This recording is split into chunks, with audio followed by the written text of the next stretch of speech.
1. Vitamin C. Vitamin C, or ascorbic acid, helps produce collagen and support endothelial cells, which helps blood vessels build and strengthen their protective lining. Acting as a potent antioxidant, this vitamin also helps promote cell growth, prevent cell death, and neutralize harmful free radicals, all boosting healthy vessels. Plus, vitamin C can help preserve nitric oxide, an important factor that relaxes your vessels. The ideal amount of vitamin C in cells is still debated, but low levels are linked to many diseases and conditions linked to blood vessel dysfunction. These include atherosclerosis, which is plaques build up inside the arteries, smoking-related damage, and poorly controlled diabetes. People at high risk of vitamin C deficiency include smokers, heavy drinkers, those with poor diets, especially low in fresh fruits and vegetables, and people with digestive issues that reduce nutrient absorption. If you're experiencing slow wound healing, easy bruising, twisted or corkscrew hairs, skin rashes, swollen or bleeding gums, loss of appetite, or unexplained fatigue, you might be low in vitamin C. In more severe cases, some people develop woody edema, where the skin, usually on the legs, becomes swollen and firm due to poor circulation. For people over 50, it's recommended to take 75 milligrams of vitamin C a day for women and 90 milligrams for men. Smokers need an extra 35 milligrams per day. Also, your body's vitamin C needs actually increase when you're under stress. So if you're going through a particularly stressful period, you might want to pay extra attention to your intake. If you're trying to fix a deficiency, many experts suggest aiming for 500 milligrams daily. Just keep in mind, a large 2013 review suggested that taking more than 200 milligrams a day doesn't provide extra benefits. When it comes to food sources, citrus fruits might be the first thing that comes to mind, but there are plenty of other excellent sources. Half a cup of red bell pepper packs 95 milligrams, which meets your daily recommended value. A medium orange or 3/4 cup of grapefruit has 70 milligrams, a medium kiwi fruit contains 64 milligrams, and half a cup of strawberries gives you 49 milligrams.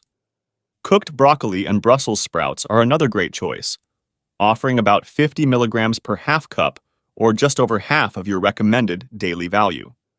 This might surprise you. Frozen vegetables can retain more vitamin C than fresh ones that have been sitting on the shelf for days. When storing vitamin C-rich foods, remember that this vitamin is sensitive to light, heat, and air. Keep your fruits and vegetables in the crisper drawer of your refrigerator, 0 to 12 degrees Celsius, and try to eat cut produce within a day or two. Vitamin C is generally safe, with low toxicity, even at high doses. However, taking too much can still backfire.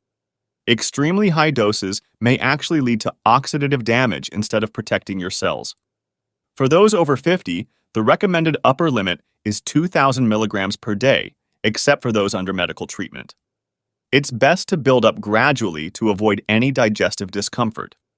If you have a history of kidney stones, talk to your doctor first, as vitamin C can interact with certain medications and may increase the risk of kidney stones in susceptible individuals. Are you enjoying our video so far? If so, please give us some hints by dropping a like, and we'll make more content like this. 2. Vitamin D3. While most people associate vitamin D with bone health, it's actually crucial for your circulation too. A 2014 study in the Journal of the American College of Cardiology looked at 554 adults and their vitamin D levels. Researchers found that people with low vitamin D had stiffer arteries and poorer blood vessel function. But here's the good news. 42 participants who raised their vitamin D levels over 6 months saw real benefits, including better blood flow, improved heart function, and lower blood pressure. Yes, this sunshine vitamin is like a master regulator that helps keep your blood pressure in check and your blood vessels healthy. It does this by helping to regulate calcium levels in your blood vessels and by reducing inflammation that can damage your arteries. Plus, vitamin D3 can also help heal injured arteries. In healthy people, taking 4,000 IU of vitamin D3 daily increases specific cells, repair cells, that support blood vessel repair. Vitamin D is made in the body through sunlight or diet, but up to 70% of some populations are deficient. Most people with vitamin D deficiency have no symptoms. However, even mild deficiency can lower calcium levels and increase certain hormones, raising the risk of osteoporosis, falls, and fractures, especially in people after 50. Severe deficiency may lead to bone pain, muscle aches, depression, fatigue, twitching, and weakness. It's not just about your arteries. Vitamin D deficiency has been linked to autoimmune diseases, cancer, high blood pressure, and possibly heart failure. Your risk increases significantly if you spend limited time outdoors, have darker skin, or live in northern latitudes. To prevent vitamin D deficiency, 20 minutes of daily sun exposure with at least 40% of skin uncovered is needed. For those over 50, note that aging skin produces less vitamin D from sunlight. Your kidney function typically decreases with age, which affects vitamin D activation. And it's easier to gain weight since vitamin D can get trapped in fat tissue. And many medications can interfere with vitamin D absorption. In fact, in a 1989 study published in The Lancet, older adults, aged 62 to 80, produced about 3 times less vitamin D3 than younger adults, aged 20 to 30, under the same simulated sunlight exposure. A later study, published in Nutrients in 2020, examined how midday sun exposure affected vitamin D levels in young, 20 to 37 years, and older, 51 to 69 years, adults. Researchers found that vitamin D3 levels went up in all age groups after 30 minutes of sun exposure, but older adults produced less of it, about 13% less per decade of life. By 70, your body produces only about half as much D3 as it did at 20. If you're under 65 and don't get much sun, consider taking 600 to 800 IU of vitamin D3 each day.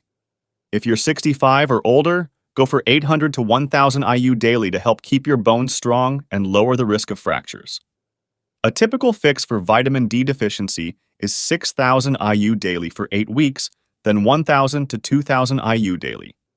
Note that more isn't always better. Vitamin D is a fat-soluble vitamin, so excessive intake can cause toxicity, though it is rare. Acute overdose can raise calcium levels too high, which might leave you feeling confused, nauseous, extra thirsty, or needing to urinate a lot. Long-term, it could even lead to kidney problems and bone pain. So it's important to have your levels tested regularly. When it comes to food sources, vitamin D can be tricky to get from diet alone. Cod liver oil, rainbow trout, and fatty fish like salmon and mackerel are your best bets, along with mushrooms, egg yolks, and fortified foods. Here's a shopping tip. Look for wild-caught fatty fish when possible, as it typically contains higher levels of vitamin D than farmed varieties. Just be mindful that these fish may carry higher levels of contaminants and heavy metals, although a 2017 study showed that all contaminant levels in fish were below EU safety limits.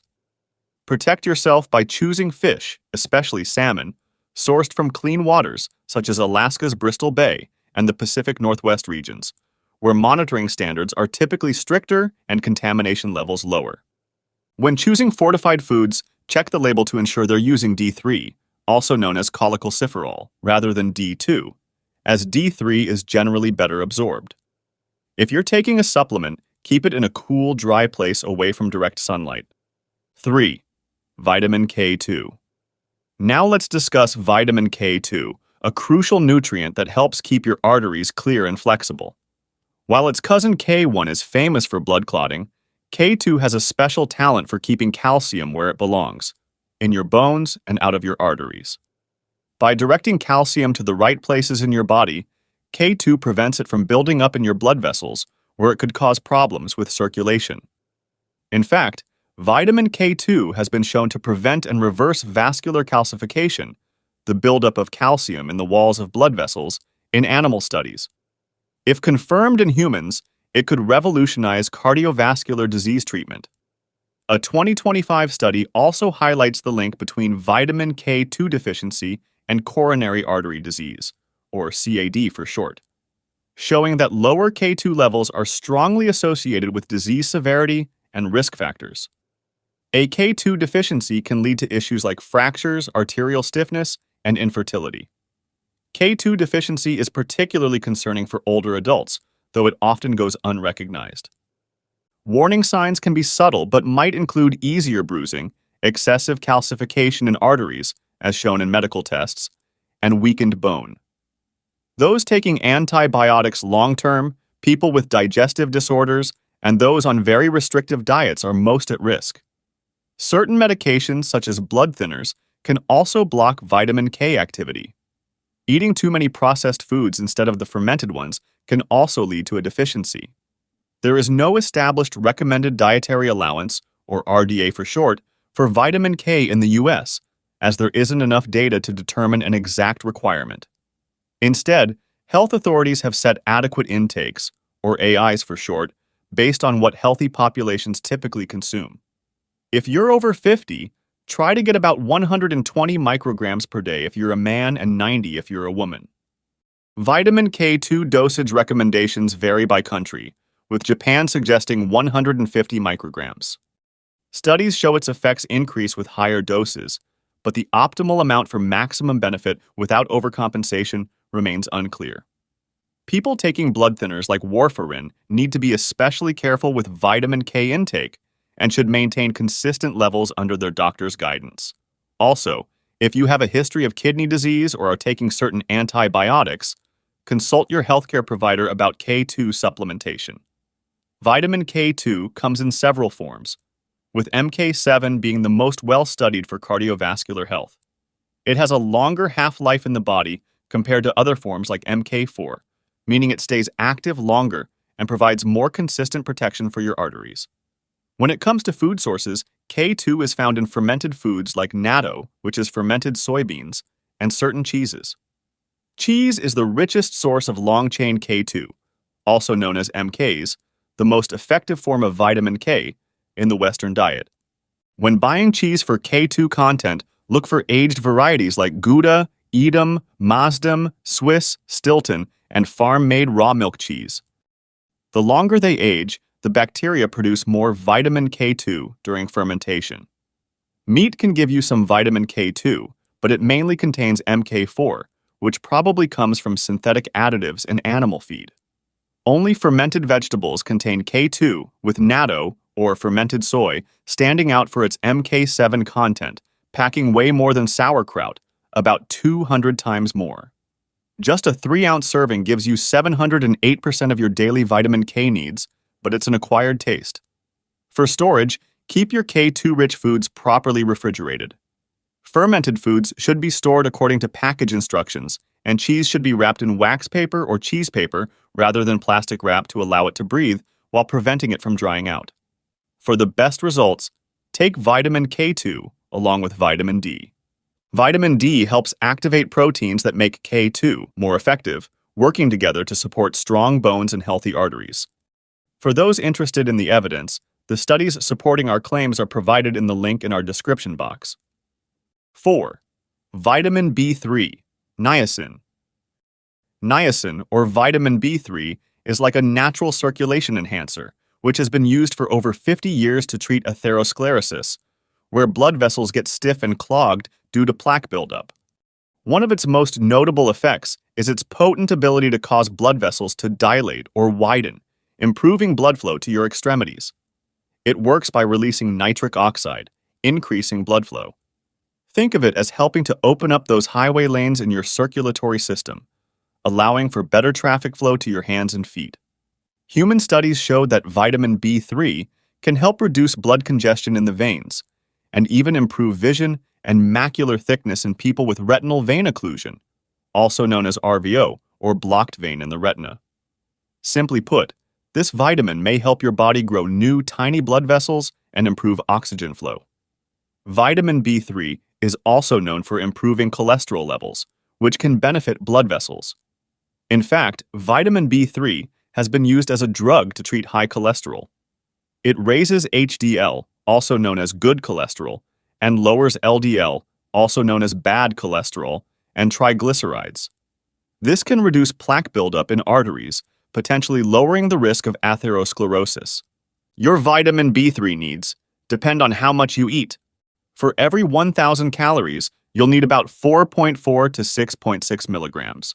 If you're over 50, the basic recommended daily allowance, or RDA for short, is 16 milligrams for men and 14 milligrams for women.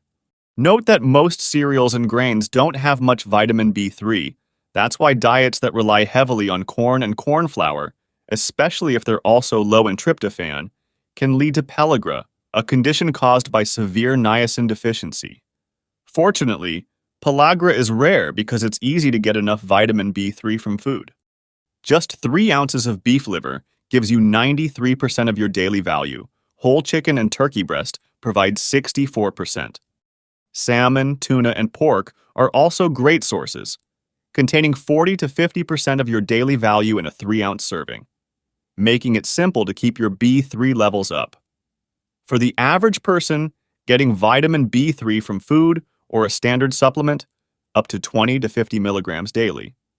It's generally safe and supportive for blood vessels.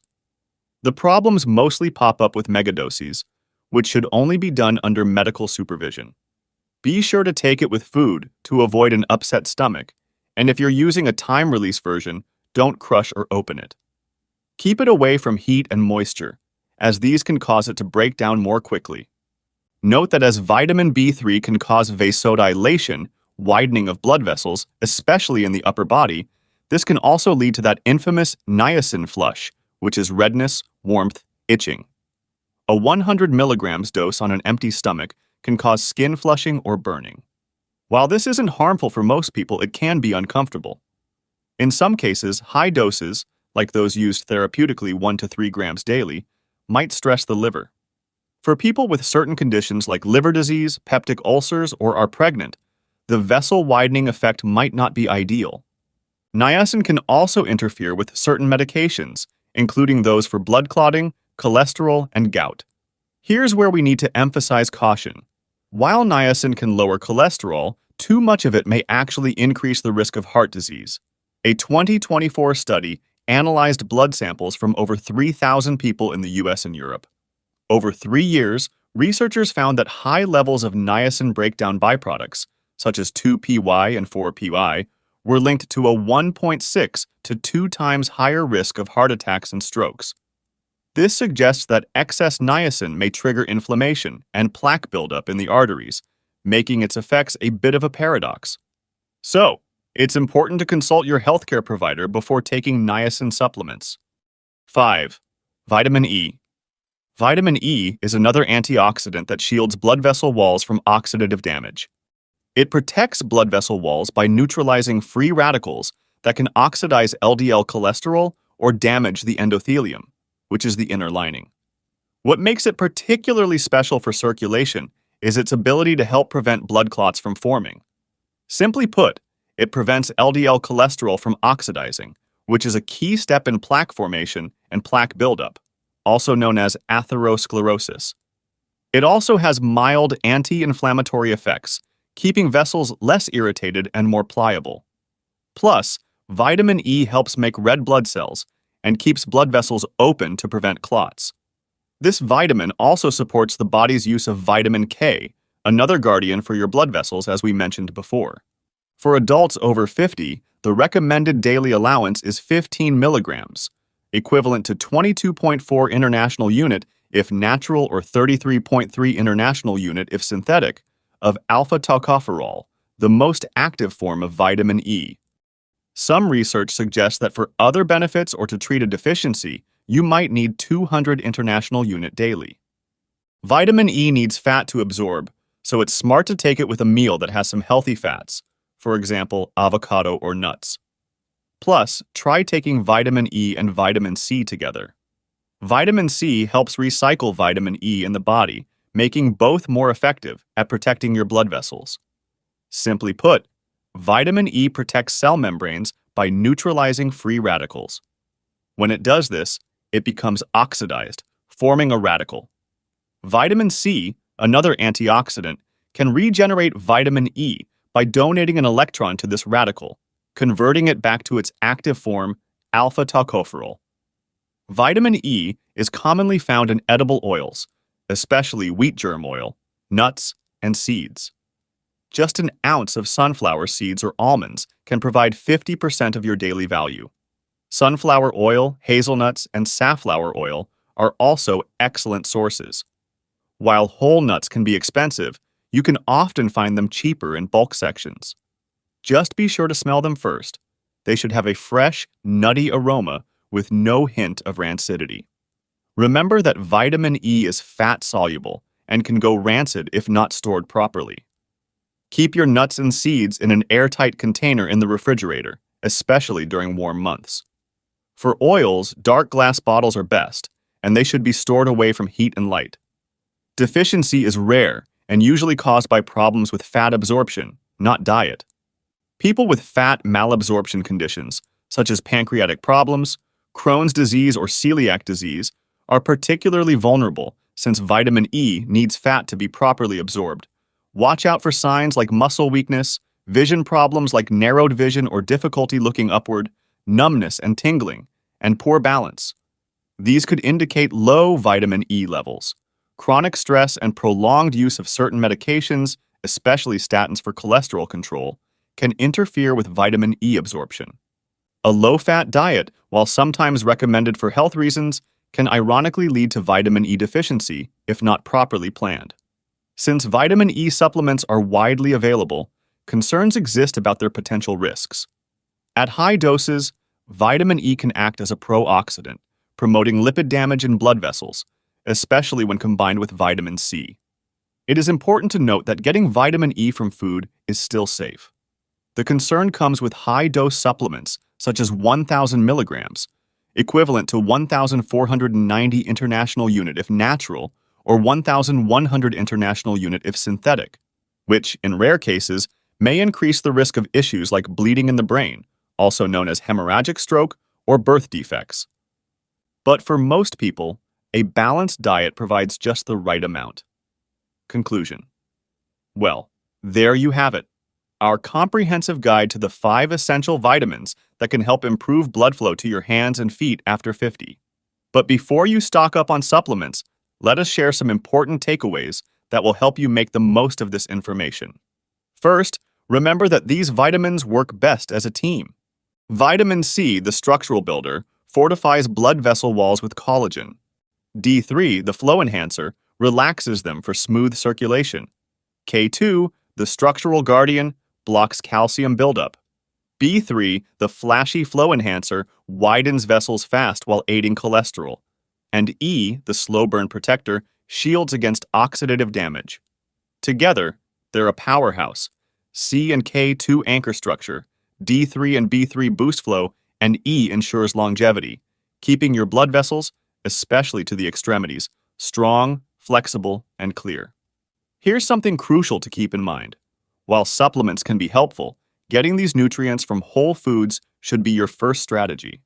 Not only do whole foods provide these vitamins in their most bioavailable forms, but they also come packaged with other beneficial compounds that support absorption and overall health. That said, if you're over 50, you might need a combination of food sources and supplements to meet your needs, as some vitamins become harder to absorb or produce as we age. Always work with your doctor to determine the right combination for your specific situation. And speaking of working with your doctors, please remember that while these vitamins are natural and generally safe, they can interact with certain medications or medical conditions. This is particularly important if you're taking blood thinners or have a history of blood clots. Don't forget that vitamins are just one piece of the circulation puzzle. Combine these nutritional strategies with regular movement, proper hydration, and stress management for the best results. Even something as simple as taking short walks after meals or doing gentle hand and foot exercises can enhance the benefits of these nutrients. After consistently supporting your circulation with our suggested vitamins, optimally with the support from your doctor or dietitian, you'll likely start noticing some positive changes. One of the first signs is often warmer hands and feet. You might also notice that minor cuts and scrapes heal more quickly. Your skin tone might become more even, especially in your extremities, and that bluish tint some people get in their fingers or toes might diminish. Nail growth and strength might improve. However, remember that these improvements typically happen gradually over several weeks or months. If you're not seeing improvements, or if you experience any unusual symptoms, especially if they're sudden or severe, it's important to consult with your healthcare provider. They can help determine if there are other factors affecting your circulation that need to be addressed. Now, we want to send a big thank you to all our current subscribers and viewers. Your support inspires us to continue sharing valuable content. Hit the bell icon and turn on all notifications so you never miss a life-saving video. Your circulation and kidney health are more connected than you might think. In fact, poor circulation can be one of the first signs that your kidneys need attention. The sooner you spot kidney issues, the more you can do to keep things under control. If you're unsure about your kidney health and haven't been in a good shape recently, check out the video on the screen. Here, we cover all the possible symptoms, helping you spot kidney failure and take action effectively if needed. See you there. Stay informed, stay healthy.